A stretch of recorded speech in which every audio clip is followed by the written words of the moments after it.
Well, hello, Rivers Crossing. We are wrapping up the podcast that we are supplementing our Stuck Together series with one more week. If this is the first one you're checking out, you're welcome to watch this episode, but I would encourage you to hit pause on this, go back and check out the three before this one. They're short, all filled with good feedback. We've hit a lot.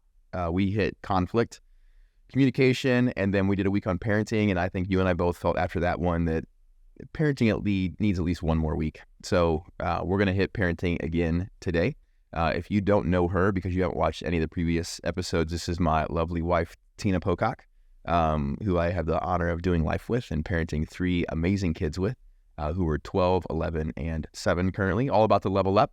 And the reason Tina's on here with me is not just because we parent those amazing kids, but because she's an expert in this field. So Tina is a family therapist, so she sees couples that are struggling, she sees individuals that are struggling, a lot around this idea of relationships, especially family relationships, family dynamics, also sees kids as well. So just a lot of expertise in this field, degrees in sociology and social work. And as I said in one of the previous episodes, one of those people that has lots of fancy letters after their name. So an expert in the field. And I know I have become a better parent from our conversations, and I'm always a learner. So I'm always constantly asking Tina questions about why this, why this, why this, even when they don't relate to our kids or our kids' ages, because I like to learn. So those conversations are kind of what inspired us to want to do this podcast to supplement with this series. So with that, we will kick off week 4. And for this week, I wanted to really give you a little bit more space. I've kind of set the direction for the first 3 episodes.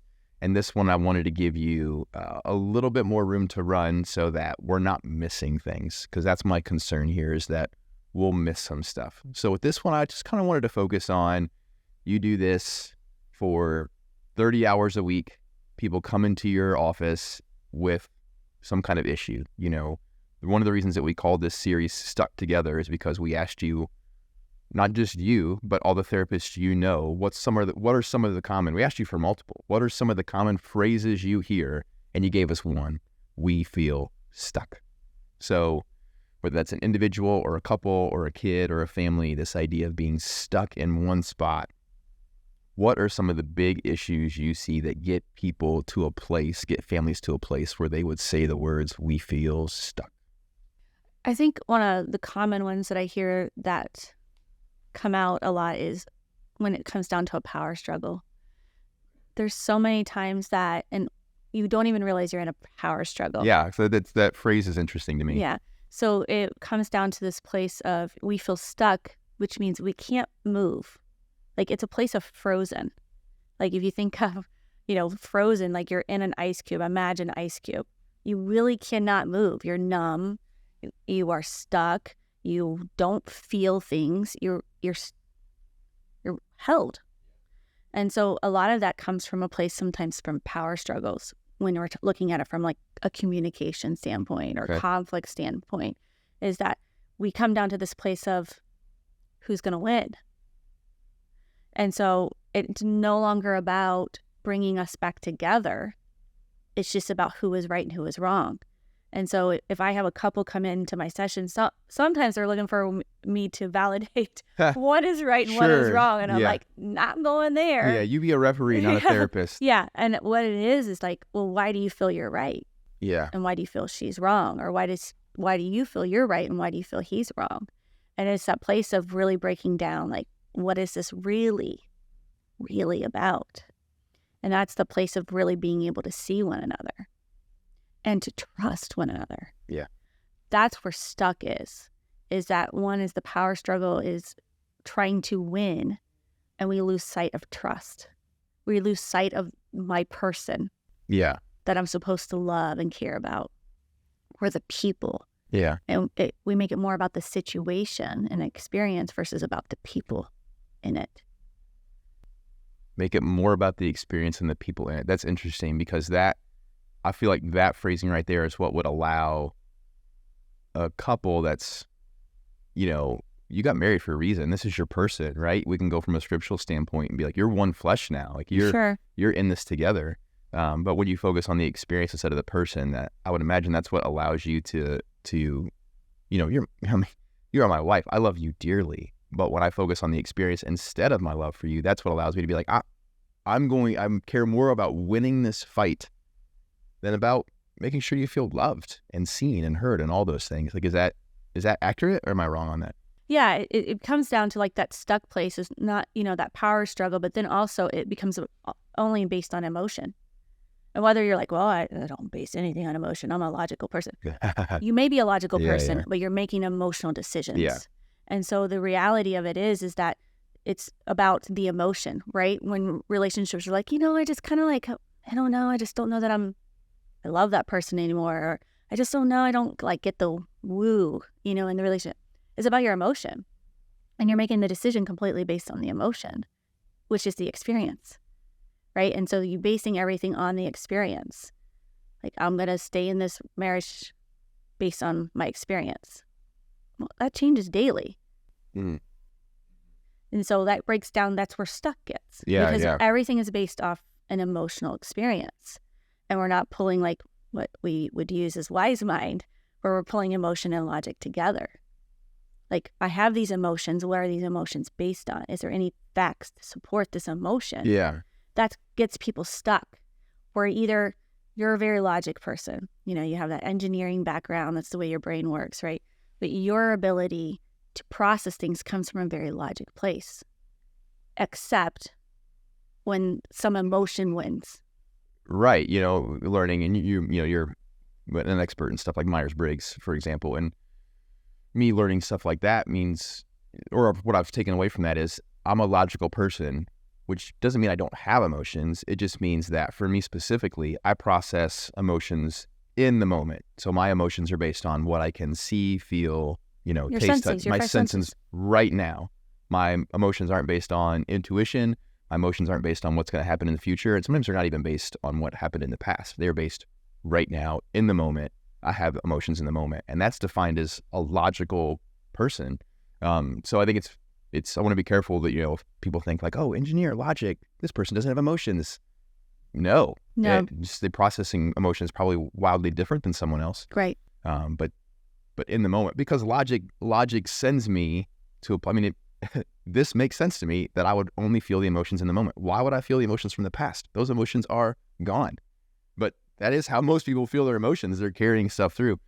So I think for you and I, who you were a little bit alike in some of those things, processing emotions in the moment, could see how that has both helped us and hurt us at different times, having conversations around whatever, parenting, conflict, hurts, past issues, all those things, and just how we process emotions. That's where people get stuck. It's the power struggle either becomes from like human wanting to win, or it's coming from the emotion needing to win. So that's where that stuck space comes. It's that we forget that you experience things from a certain way and I experience them from a different space, and that we can bring those in together. Yeah. That's the stuck. The stuck is we don't know. We can't bring it into the middle. Yeah. Yeah. I think that's powerful, because it's basically saying, not only do I have to win, but the reason I have to win is because if I don't win, my emotion is not valid. Mm-hmm. The winner had the right emotions and the loser had the wrong emotions. Yes. And if I've learned anything from you, it's that there is space in the conversation for everyone's emotions. And right emotion, wrong emotion isn't a thing that exists. And no one here is going to leave winner or loser. That's not how fights inside a family work. And that there's not one right emotion that is from the winner, and the loser is like, well, I guess my emotions are validated. But I think that's how we handle conversations in a family, oftentimes, of when we lose, especially maybe we shift a little bit towards parenting. If I heavy-handedly win a fight with our 11-year-old son, does he walk away and think, I am feeling the wrong emotion right now? Yeah, it's a place, if you're using parenting for a minute, I just give this quick example, is I always use the example of, imagine your toddler's on the floor building with Legos, right? We have a Lego kid, right? We do. So on the floor, it's been building this for hours. And then all of a sudden, one of their siblings walks by and knocks it over. Or another toddler walks over and thought it would be fun to push it over. That child comes to us and cried, upset that their masterpiece was destroyed. But we dismiss the emotion. We tell them it's not that big of a deal. Yes. You're just tired, or you're just hungry, or we're going to give you a snack. What are you teaching them about their emotion? First, their emotion was probably accurate. They were sad and upset that someone knocked over something they cared about and spent a lot of time on. Yeah. But we told them that that emotion was wrong and that it could be cured by taking a nap or eating a snack. Right. So we've identified their emotion for them and told them what to do with that emotion. We made it a sensory for them. Taste, right? Or, you know, the sensing of like, you need to shut your brain down when it's not. But no, they're sad and hurt. And we need to validate that emotion. That's the same space as like, my emotion's right, your emotion's wrong. Yeah. I'm telling them how to have their emotion. Yeah. Now we're just misinterpreting it, and we're now defining emotions for them. Yeah. But they think every time they get angry, it's just because they're tired and hungry. Like, no, this is legit. Like, you can have anger is an emotion for a reason. That's where we get stuck, is we want to define everyone else's emotions for them. Mm-hmm. And we want to tell them how to feel about something. No, there's autonomy. Yeah. There's differentiation. Like, we are allowed, we were created uniquely with different personality types. We have to see that person for who they are. Yeah. And also be willing to meet them there. And that's the key component, is where we get stuck, is like, we're not willing to meet. Yeah.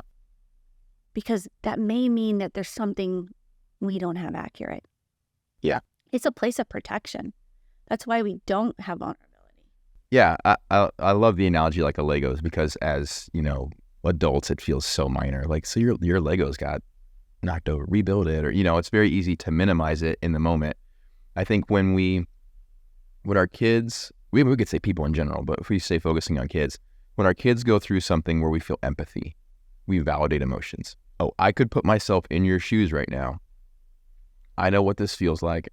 I have a similar story when I was your age that you're going through, so I will validate your emotions. But when we don't understand, when we can't empathize with someone else, then we just devalue their emotion. You have the wrong emotion right now. You need to grow up. You need to, you know, go to your room for a little bit. You need to calm down. Like all these things we say to kids. What is the reason we do that, though? What would be the reason we go there? Ooh, that's a hard question. I think one of them for a lot of parents, or at least I'll just say for me, would be my desire to not engage in the moment. It's easier to just avoid. Yeah. Deny that this is reality to deal with it. Yeah.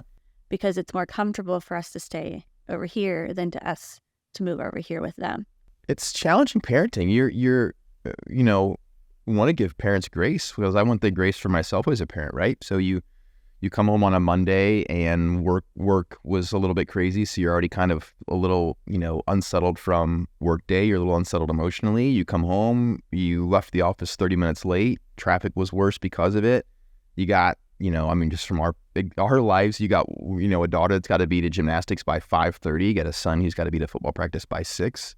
We either got another son who's doing something drama-wise, or at least we got to navigate, where's he going? Is he going to football with, you know, play at a park with some friends, or is he going to gymnastics and sitting on a phone for 2.5 hours while his daughter does gymnastics? So just juggling all of that. You're home a little bit late. You know, you do a great job in the midst of us both having careers of squeezing dinner in there somewhere as well. And in the midst of all that chaos, a 7-year-old comes over and says, my Legos got knocked over. And to be like, I don't have the mental energy, I don't have the physical time to stop for 5 minutes and engage this conversation. I could stop, because nothing else is that important. I could stop and engage right now and just be like, I am so sorry. Did you talk to your brother? You know, and, you know, start to go down that road of processing with them for 3 to 5 minutes, right? The kid just wants to be seen and heard in that moment, have their emotions validated. It's so much easier to justify our denial in the moment, because I don't have time for this problem to be real. So I will just create a scenario where it's not real. So you need to grow up. Oh, you were up late last night, weren't you? I can tell. When, no, they have the appropriate emotion. And it may feel harsh, but this is your freaking job as a parent, to stop and engage those emotions in those moments. Create vulnerability within yourself so you can create vulnerability for others. Like, if you came home frustrated and you had a bad day and someone didn't like something you did and I dismissed it, it's not that big of a deal.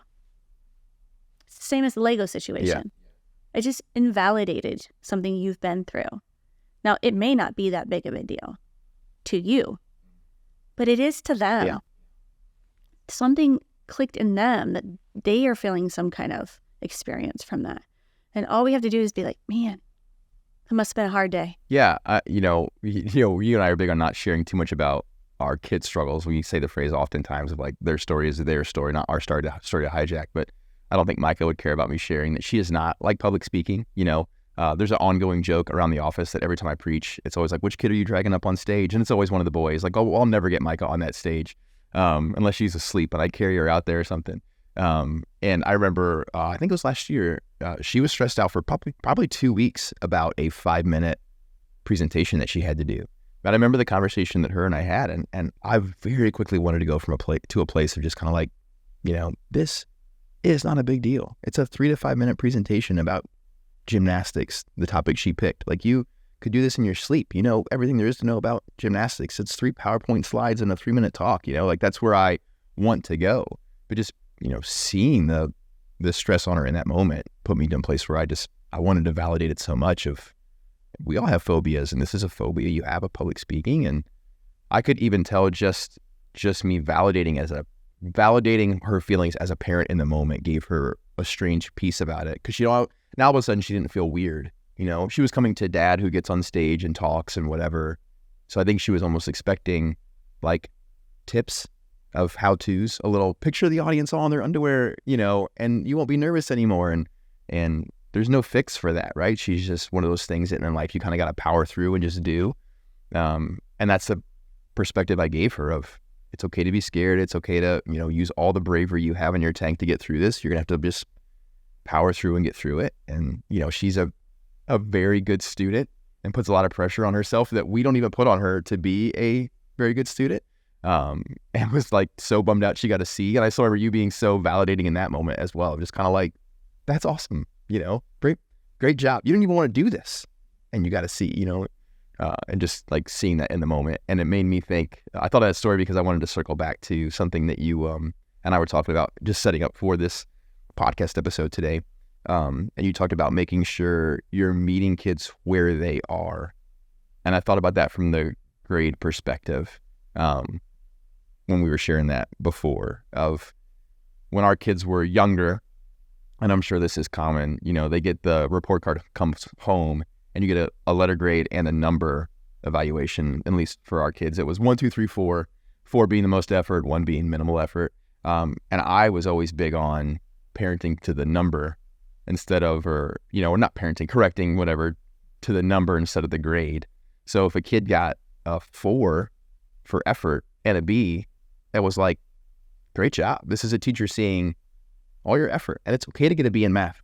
I wanted to see the effort, and I remember, even if they got a 3, but an A, I was kind of like, why are you getting a 3 here? Why, it's just looking more at the effort, but trying to meet them where they were instead of I want straight A's kind of deal. That's kind of surfacey. I would imagine one of the struggles you see are in your office are parents that are not wanting to meet their kids where they are. They have an expectation for their kid that quite frankly, maybe their kid will never hit. Yeah, I think the key component is to take away from like all of it, whether you're talking about parenting or you're talking about relationships in general, is you have to be able to see the person for who they are. Not meaning that you settle, not meaning that you accept behaviors, you accept acting out, you accept things that are not okay. It means that you accept them for who they are. It doesn't mean we're still not going to try to work to change behaviors or allow space for that. But it's meeting them where they are. Is we have to recognize whether or not they have, is there mental health needs? Is there developmental needs? Is there something else going on in their life that we are so caught up in our own expectation, our own proxy of them, that we are forgetting to see them? And I think that's one of the biggest components if you're talking about conflict, communication, parenting struggles, whatever it may be, that the reality is that we have to remember to see the person. When we can start seeing the person it softens us to naturally then respond to them. And I think that that piece is really allowing you to really connect to the person for who they are. Not meaning that you don't want to reach their potential. You don't want to help them get to their potential. But you can only do that when you first know where they are. That's good. And so if you're always telling them to reach for the ceiling, where are they right now? Is the ceiling even an option? Yeah. Are they give B's, but they try their hardest. Then that's who they are. It doesn't mean that they don't keep trying. You don't give them, tutors or whatever, but we have to allow acceptance for who they are. Yeah. Instead of just either resigning or either avoiding and denying. Yeah. Because then we're teaching something that we don't want to teach, or we're hurting our relationships. If I need to be the best cook on earth for you, that's your expectation. That may not be reality. I'm not the best cook. I'm a therapist. I did not go to cooking school. Right. So the reality is you're going to get the meals I can fix, but I'm trying my best. Yeah. But your expectation has to meet me where I am. We're a big sports family. You played sports growing up, as did I. We love sports. We go to, all the Bearcats home games and stuff like that. We're a big sports family. Oldest son plays sports. Micah's been in gymnastics since she was 3 or 4.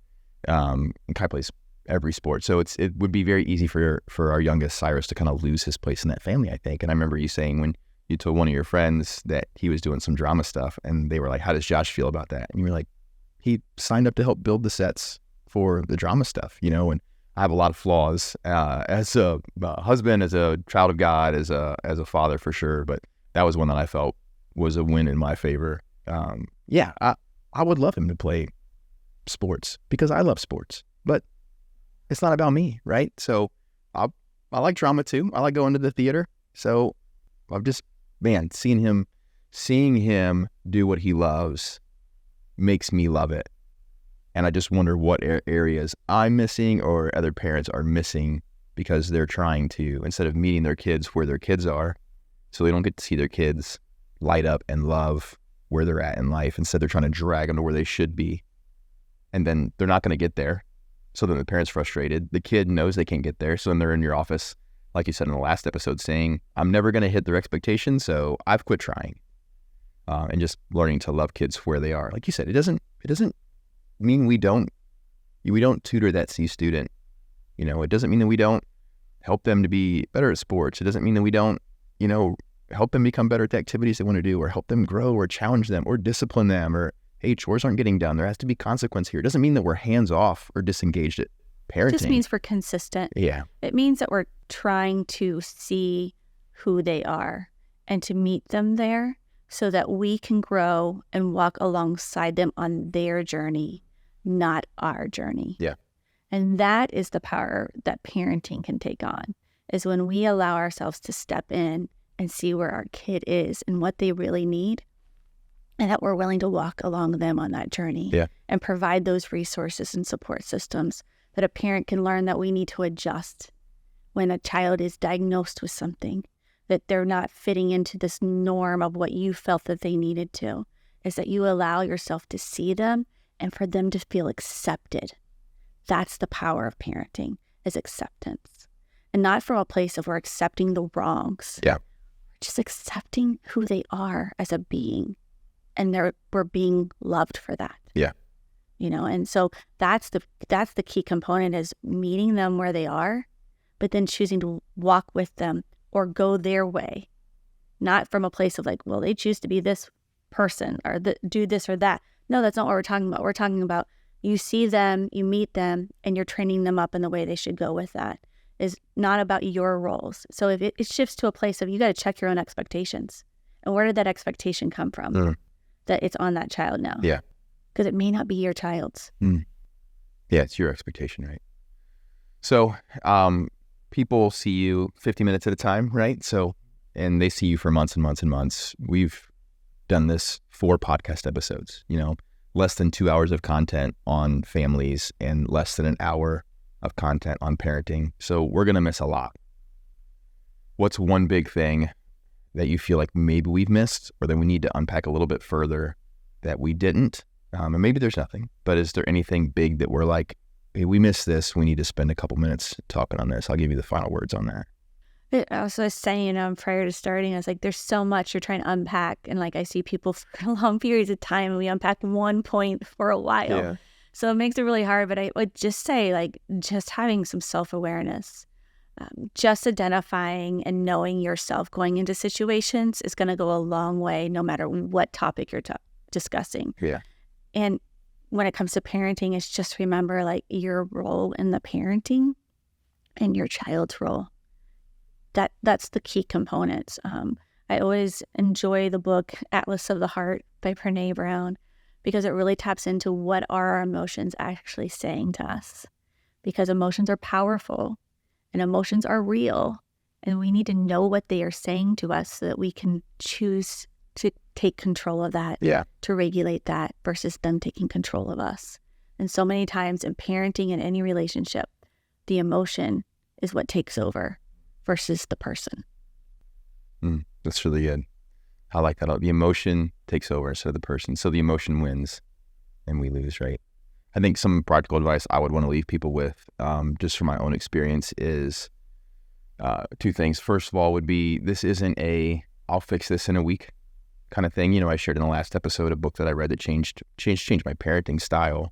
And it took a long time for that to take hold, for that to change. And our kids were young at the time, and which made it a little bit easier. But this is a process that will take time, especially if you've parented a certain way for a while and you want to put some changes into place, because while kids may not be fully developed mentally, they definitely, I think, take a little bit of time to trust big changes. So if you've laid a culture out of whatever, physical discipline, shouting, maybe it's apathy, maybe you don't discipline at all, and now you're like, I need to engage and have some hard conversations.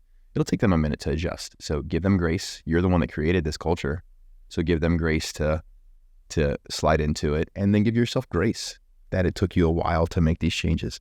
And then the other thing I would want to leave people with is, if your kids are older and you're thinking, I messed this up, I wish I would have seen this podcast 20 years ago, kind of thing. One of the best conversations my dad and I ever had about parenting, I was late 20s, and he's a huge Browns fan, as you know. I'm a huge Packers fan, and we drove to Green Bay. I might have been in my 30s, and we drove to Green Bay to watch the Browns Packers game up at Lambeau Field. And on an 8-hour drive up there, we just had a great conversation about parenting and some of the things he felt like he was wrong on when I was a kid, and what that did for me. Not just my relationship with my dad. At that point, we were pretty close at that point. But what that did for me as a parent, I mean, my dad gets a lot of credit for being willing to have that conversation with me as somewhere around 30, that impacted me as a parent. So you're never too old to still parent your kids. You're never too old to circle back and give some apologies. And what that could do generationally. You're big on family of origin, right? That a lot of times you parent this way because you were parented this way, or you parent this way because you weren't parented this way. And my dad coming back and circling back to that conversation later helped me, validated some changes I wanted to make in my own parenting style, where he was able to say, like, I did this wrong, this wrong, this wrong. I did this right, this right, this right. So that would be the advice I would want to leave with people. If you're not too old to have those conversations, and give grace to your kids if you're about to make changes. Anything else that we missed? No. I really appreciate you doing this very much. All right. Thanks for listening. And maybe we'll bring the podcast back in the future. So if you have enjoyed these 4 episodes, please feel free to shoot me an email. Deontay behind the camera there can work his magic and pop my email address up on the bottom, maybe with like some stars and glitter or something. So feel free to drop me an email, any feedback at all whatsoever you have on the podcast, because we appreciate it and we value your feedback. And you were seen and you were heard. So thanks so much for doing this. I really appreciate it. Take care.